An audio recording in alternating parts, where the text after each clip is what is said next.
Oh, good morning. Good morning.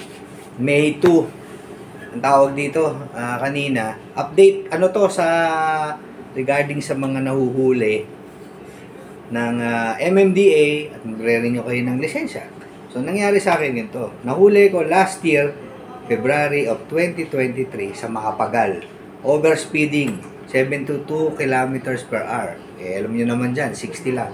So, tumagal ng isang taon, bago ko na to boss, 1 year and 3 months. Kasi ngayon ako nag-renew, May.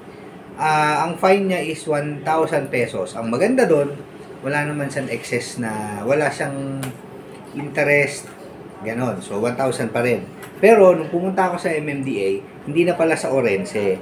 Dito na siya sa Julia Vargas. Yun yung main office ng MMDA. May nakita pa ako isang huli doon. Parang nandun yung ticket ko, 150 pesos. So, binayaran ko, 1,000, 150 dun sa dating huli, saka 30 pesos dun sa certification. So, 1,180. Ito maganda sa MMDA. Pagpunta ko, mga 12:15, mga 12:50, gano'n. Siguro, less 45 minutes, tapos na. Mabilis lang. Mabilis yung proseso nila doon. Saka talagang systematic.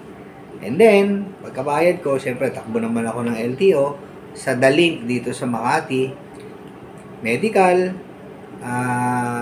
tapos exam, kasi iba nag-e-exam online. Eh ako hindi nakapag-online kasi last day ko ngayon ng renewal. Doon ako, mabilis lang naman.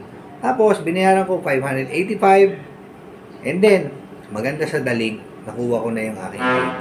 May ID na siya. Hindi lang yung papel. Meron na akong ID card. So, yan. So, pag nahuli kayo ng MMDA, pwede nyo rin palang bayaran GCash, Cebuana Luwilier, ganyan. Eh, kaya lang sa akin, nakalimutan ko, kaya naasikaso ko.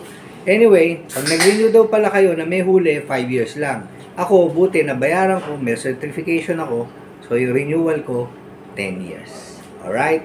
Thank you.